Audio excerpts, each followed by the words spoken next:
Everybody, glad that y'all are here on this, the fourth Sunday of Lent. We go extra close, ever closer to Easter. And yes, just to be clear, in case you don't read the whole announcement in about Maundy Thursday, we are having Maundy Thursday here in the evening in this sanctuary. But also, since things went really well for the kind of the stop and go Ash Wednesday, Ash is out at the fellowship hall.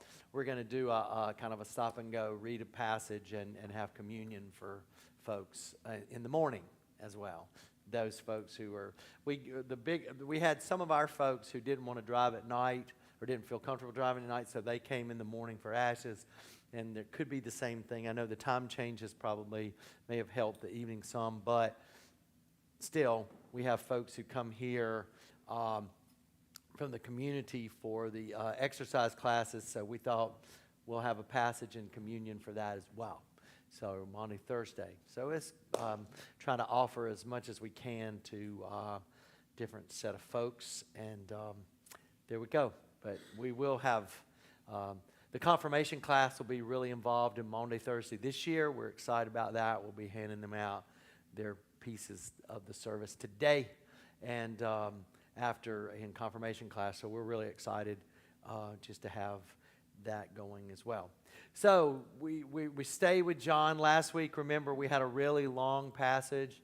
Well, John being John, today's is... John likes to tell a story, and he likes his stories to be long. And this is one thing I was thinking about this morning. Just kind of fun exercise for you to do, like in your own time or something. But that the Bibles you used to get King James Version Bibles, and it would have Jesus' words written in red. Well, now I've noticed they apparently somebody came along and decided that blue was better, and so they have Jesus' words in blue. I mean, it just makes it a little more soothing, I guess. I know it's not right? It has to be in red because the monks did that in red. They didn't do that. Pick one that has a color. I don't care, but which color you choose. But just to see, you don't even have to read it. Just you go look at, flip through the pages of Matthew, Mark, and Luke, and just see how the words, how it lays out for Jesus when he talks in red. You don't have to even really necessarily even read. Just look at the red, and then flip over to John, and then notice how the red changes. In the first three Gospels, it'll be kind of these little short, little spatterings. Jesus said, "Blessed are the poor," this kind of thing. But then when it gets to John, Jesus doesn't talk like that at all. He talks in this really long and a very different way, and you're like, wow, that is really, really different. And how the Jesus of the three Gospels is presented, even in how the red lettered editions lay it out compared to the Jesus of John. It's really interesting just to look at the block, how long he talks. And then when he gets to the pastoral prayer, and what is it, 17? Is it 17? Just how long that prayer is compared to other aspects of how, just what it looks like. The Jesus of the first three Gospels, his sayings look like compared to the Jesus of John. Yeah, I mean, well, it's a different mindset. You have the Reader's Digest verse, regular things, but the mindset of how Jewish kind of the presentation of Jesus is in the first three Gospels. And then when you get to John, a much later down the road, much more Hellenistic, involved in the Greek world, that it gets presented much more like that because that was the world that he was involved in. And so it's just an interesting transition over those 35, 40 years-ish that the two presentations of Jesus were. more of a scholar. That's it. Now that would be an interesting perspective too, and the the his. It is more Greek-like, and it is more philosophic in a certain way. When he talks about I and my Father are one, those kind of notions. Compared the Jesus of the first three Gospels, he wouldn't talk like that. He wouldn't talk like that at all. Yeah, right. Well, the Greeks. I mean, that's funny because John, you do have that kind of philosophic kind of responses, but the Greek is so much easier in John than it is in the first three. So, but you know, Luke is supposed to be a doctor, so I mean, so I don't know. That could be a. It's just interesting that how he gets presented in that way. Yeah, the Jesus of Mark would never say something like, "I and my Father are one." That kind of notion. He wouldn't. He'd say, "Hey, y'all, the Spirit threw me out into the desert. You know, he chucked me out in the desert. You know, that kind of thing." So, I don't know. Is Yeah. John the son of Zebedee? Well, supposed to be the beloved disciple. So he was a fisherman by trade. Yeah, Were they fishermen? yeah, they were. So Yeah, somebody else wrote it down for him. maybe. Or I would say my argument is much more has always been I think that John was probably written by one of his disciples because it's so late. That's my own personal. But again, I think it's much more about how we've talked about audience.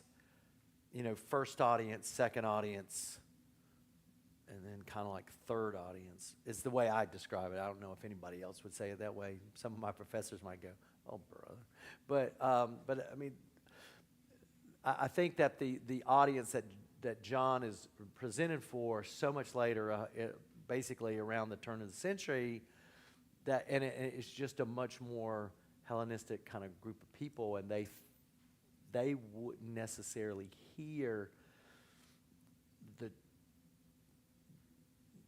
the Jewish kind of, blessed are the poor, blessed are the, those kind of quippy one-liners that Jesus tosses out compared to this passage. So I better get to this passage. So, because I know my buddy Phil's probably already read it, and so we'll do it. And then it is long. So here we go. But again, it's a story, so it doesn't. I mean, somebody would say, well, why don't you just pick a shorter part as a pastor to preach on? And I would say, well, it's hard to do that when it's a story. If it's just, like the Sermon on the Mount, I could pick 3 verses and stop and go, okay, yeah, we're just going to talk about these today. But this isn't complete interaction. And this is a story. I love this story, and I dislike this story. And we'll talk about that some too. Okay. And as he walked along, chapter 9 of John, and as he walked along, he saw a man blind from birth. Now, how we know that, I don't know. Okay.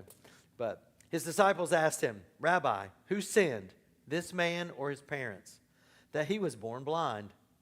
And Jesus answered, "Neither this man nor his parents sinned. He was born blind so that God's works might be revealed in him. We must work the works of him who sent me while it is day. Night is coming when no one can work. As long as I am in the world, I am the light of the world." Another I am saying. And when he had said this, he spat on the ground and made mud with saliva and spread the mud on the man's eyes, saying to him, "Go wash in the pool of Siloam," which means sent. Then he went and he washed, and he came back and able to see. The neighbors and those who had seen him before as a beggar began to ask, "Is this not the man who used to sit and beg?" Some were saying, "It is he," and others were saying, "No, but it is someone like him." He kept saying, "I am the man." But they kept asking him, "Then how were your eyes opened?" And he answered, "The man called Jesus made mud and spread it in my eyes, and said to me, go to Siloam and wash. Then I went and washed and received my sight. Then they asked him, where is he? And he said, I do not know. They brought to the Pharisees the man who had formerly been blind. Now it was a Sabbath day when Jesus had made the mud and opened his eyes. And then the Pharisees also began to ask him how he had received his sight. And he said to them, he put mud on my eyes, and then I washed, and now I see.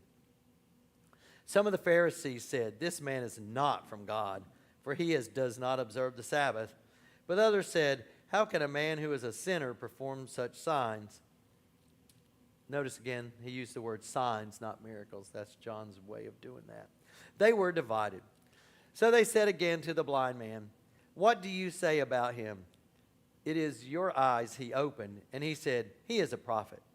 The Jews did not believe that he had been blind and had received his sight until they called the parents of the man who had received his sight and asked them, is this your son who you say was born blind? How then does he now see? And his parents answered, we know that this is our son and that he was born blind, but we do not know how it is that he now sees, nor do we know who opened his eyes. Ask him, he is of age. He will speak for himself. His parents said this because they were afraid of the Jews, for the Jews had already agreed that anyone who confessed Jesus to be the Messiah would be put out of the synagogue. Therefore his parents said, he is of age, ask him. So for the second time they called the man who had been blind, and they said to him, give glory to God. We know that this man is a sinner. And he answered, I do not know whether he is a sinner. One thing I do know, that though I was blind, now I see. And they said to him, what did he do to you? How did he open your eyes? And he answered them, I have told you already, and you would not listen. Why do you want to hear it again? Do you want to become his disciples? And then they reviled him, saying, You are his disciple, but we are disciples of Moses. We know that God has spoken to Moses, but as for this man, we do not know where he comes from. The man answered, here is an astonishing thing. You do not know where he comes from, and yet he opened my eyes. We know that God does not listen to sinners, but he does listen to one who worships him and obeys his will. Never since the world began has it been heard of that anyone opened the eyes of a person born blind. If this man were not from God, he could do nothing. And they answered him, you were born entirely in sins, and are you trying to teach us? And they drove him out. Jesus heard that they had driven him out, and when he found him, he said, do you believe in the Son of Man? And he answered, and who is he, sir? Tell me, so that I may believe in him. And Jesus said to him, you have seen him, and the one speaking with you is he. He said, Lord, I believe. And he worshiped him. And Jesus said, I came into this world for judgment, so that those who do not see may see, and those who do see may become blind. Some of the Pharisees near him heard this and said to him, surely we are not blind, are we? And Jesus said to them, if you were blind, you would not have sinned. But now that you say, we see, your sins remain. All right. Okay, good. Everybody know that story? Somewhat familiar with the story? It's another blind man seeing story. I mean, there are a couple. Blind Bartimaeus is in Mark. Love that story too. Somewhat familiar? And that's okay. So what did you hear? What jumps out to you in this story?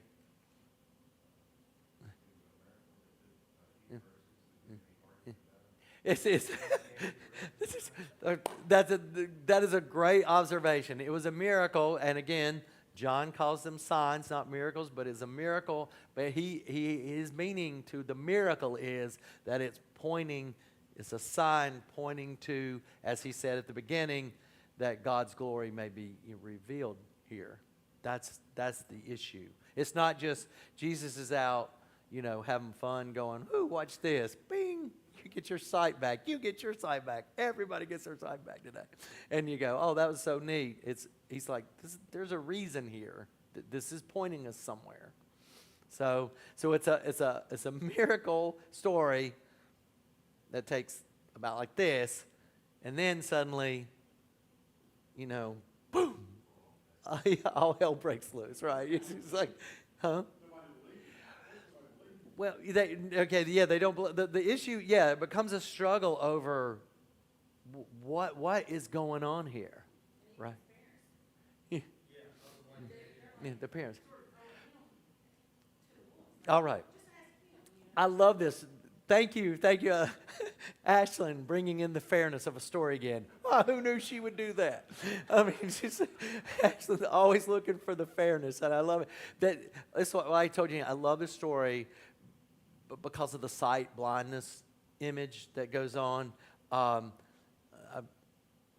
never been blind. Can't imagine what that would be. I just know how hard it is to see through the eyes that I have, and so.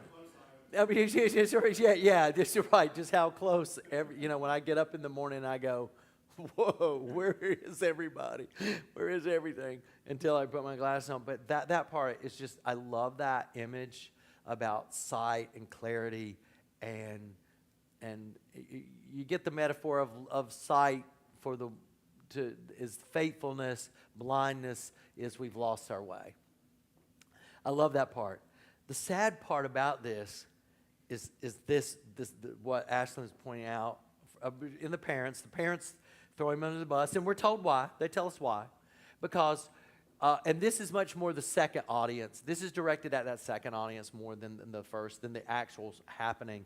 But that the letter is written to these people at the end of the first century, and kind of keep this in mind. This is this place where we have to think through the different culture. You have these Jews who have started following Jesus. So they go to the synagogue on Saturdays just like they're supposed to, because that's what you do.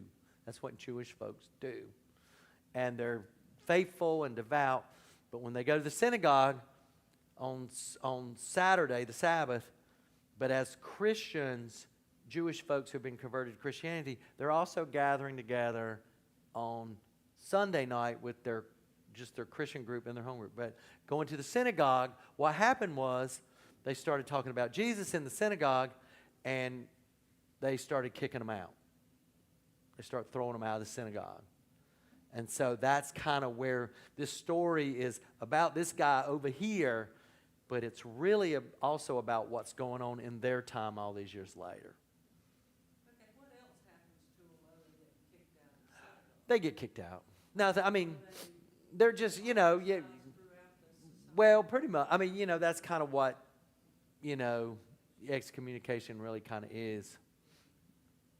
That you're supposed to, like Jesus talks about in Matthew chapter 18, where he says, this person sins against you, you go to them and you try to make it right. And then if that doesn't happen, you take somebody else with you, take somebody else with them. And then finally, you take it to the whole congregation, and they're not willing to do anything, then you throw them out and you treat them as an unbeliever.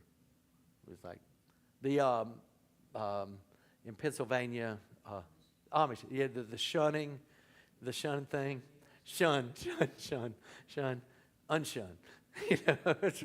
It's a joke from The Office where one of them who was Amish would go shun, unshun, and then would talk to them and then go shun. But that's kind of the way it would be. So they were throwing them out of the synagogue, and that's not. I mean, we wouldn't do that today because you'd probably get sued or something. But if somebody were well, actually, when I was a student in Laurinburg, not Laurinburg, but in Raleigh, there was this situation that came up, and it was not good, and it was gonna cause some problems in the congregation. There was probably going to be lawsuits and stuff, and so the session did ban a person from the sanctuary, from the congregation. And as a student, one day he walked into the office, and I was the only person there, and it was like we were all informed, if he walks in, you call the police. So here I am with this guy standing there, and this guy's explaining this. I said, oh my God. I should have known then, man, ministry ain't going to be near as fun as you think it's going to be. It's just like, sir, please leave so I don't have to call the police. Really, please, okay? And he did, but I'm just like going, this is not going to be cool. But that's the only time I ever know of anything like that. But so yeah, that's what happened to them. You're out. So and think about that. I mean, you know, what if? I mean, you walked into the church and we all said, well, "Hey, y'all, we've met and you're out." Yeah, yeah, yeah, yeah, yeah. Right. Yeah. And that's a good question, and that's something that we really don't get as a culture. I think this is another aspect of the culture, is that this is where it comes down to how did they understand Christianity? And there are a bunch of books on this, and I had to go through. I mean, you know, was this Christianity seen as something just completely different as we tend to look at things now? But they obviously didn't see it. They saw it as an extension. No. He's the Son of Man. This is what we've been talking about, y'all. It's just that others said, no, nah, not really. Mm-hmm. Right. Well, that's right. They do. I mean, the Jewish folks. I mean, this is what you're talking about. We have this miracle, this sign, and then now what does that mean? What does this mean? Yeah, they do call him a sin. The people who are in charge, the people who are in power. Yeah, they do.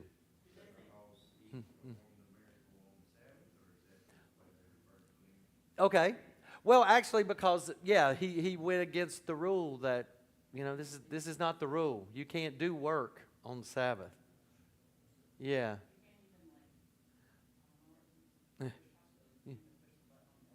Right. Yeah. So, and the interesting. Okay. Great. That's really helpful. You can't even push the elevator button in a Jewish hospital on the Sabbath. So it comes down to the original um, commandment was keep the Sabbath holy, right? Rest.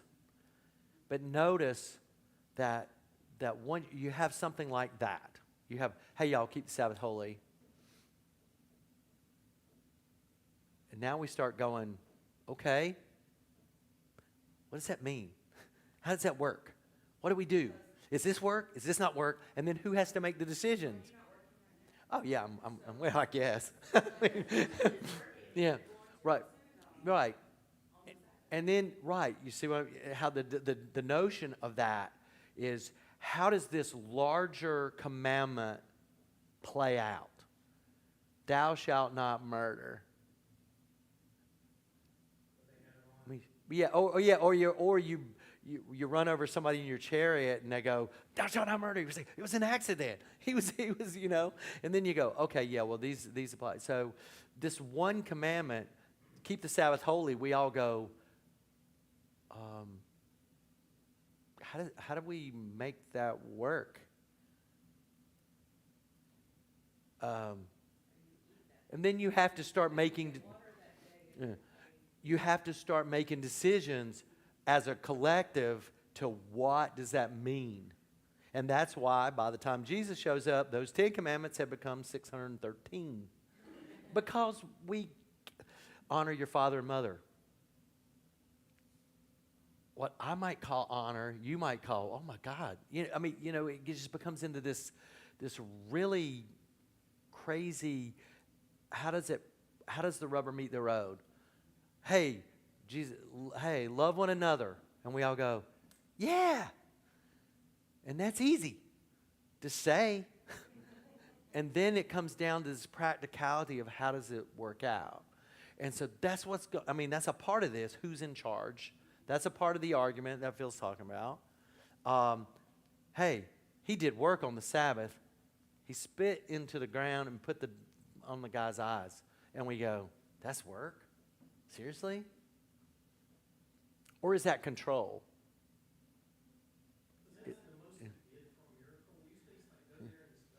Yeah, and it is a lot of work. I mean, this is compared for Jesus. This is like, first of all, I gotta say, okay, if I knew I was gonna get my sight out of it, and somebody would say, okay, Neil, your sight's gonna go in 2020, but I'm gonna spit in the mud and I'm gonna put it on your face. I go, can I think about it a little bit? And then I would probably say yes and be grossed out for like ever, but be grateful at the same time. But this notion. Yeah. Well, Jesus does miracles all different kind of ways, and I think some of that has to do with so no one ever gets the notion of the form. It's not the form that, hey, here's what Jesus did to heal somebody. So if I do this, I'll heal somebody. They go, yeah, let's just mimic, and then that'll work. So Jesus does all kind of interactions with people as far as healings are concerned. Mm. Well, he said he was there to fulfill the law too, though. Oh, he's there to take the power out of their hands. Now we're on to something. Now I think we're really at the crux of part of this story. That, yeah, I mean, yeah, who's really in charge is what it comes down to. One of my favorite subjects, but this.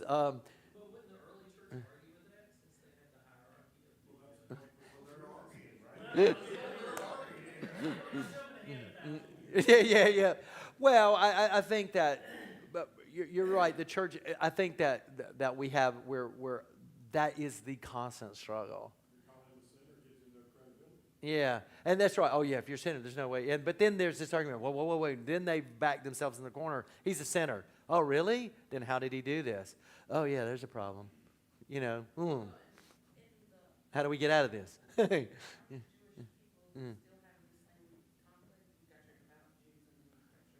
Oh yeah. Yeah, well, yeah, there's only about 10% of all of Israel that really is even religious at all.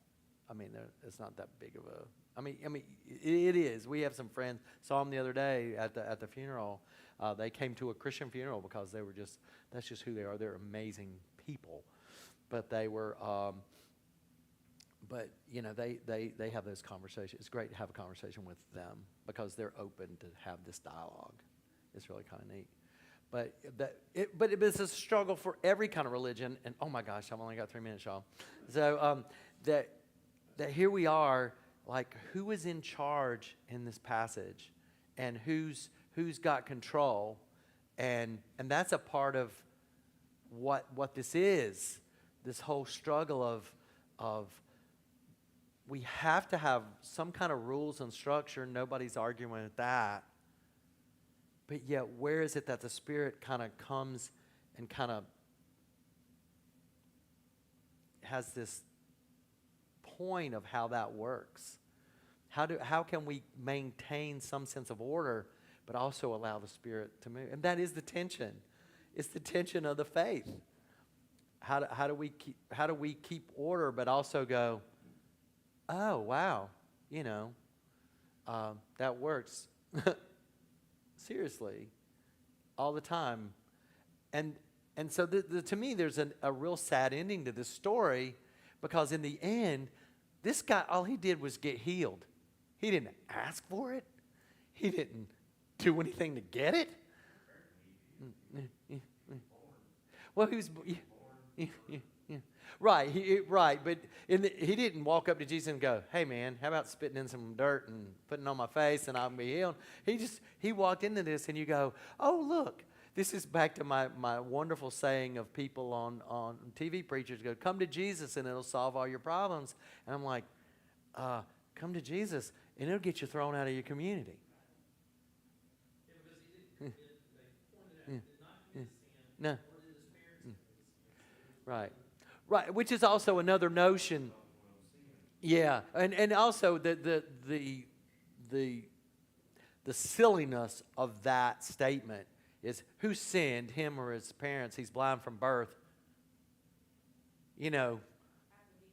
Well, there is some Gnosticism, and some of that's coming in here, would say that you could have pre-sin.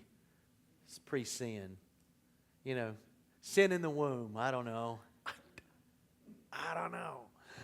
But there is a silliness to this notion that we kind of live with too. And let's face it, we all have these places in our lives where we go, and we do it. We still do it.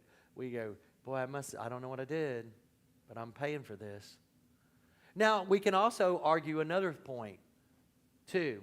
I mean, sometimes things that parents do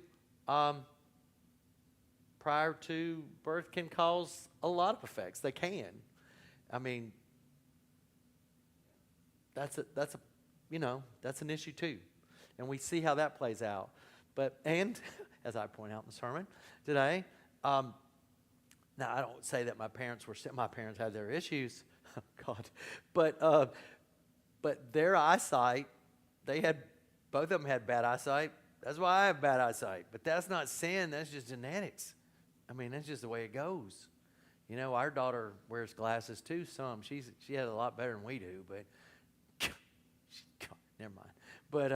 But she's got so much better on so many levels than, but she still has glasses every once in a while. So that's not a sin necessarily, but there is that struggle of how did this guy get here? This is why he's here. His position is not caused by God, I would say, but it's because this is to show this moment of clarity. And so ultimately this passage comes down to this metaphorical notion of eyesight and blindness. And, oh, God, I'm over, y'all. Sorry. But then what does it mean to see in faith or to think you're like the Pharisees and they go, we're not blind, are we? Rhetorical question. And the answer is, yeah, you really are. You really are. Yeah. Light of the world. Yeah. Yeah. Right. Absolutely. Yeah, you got to work while you can. And so our issue is working while we can and figuring out how do we navigate between our laws and our healing of people. And when our law becomes much more important than the healing, maybe that's when we're blind. All right, let's pray. Gracious God, we give thanks for this day that you have made. We give thanks for texts that challenge us, that you are the light of the world. You are the one who is completely in charge. May our order that we set for a congregation be helpful and not hurtful for the healing of others. It's in your name we pray. Amen.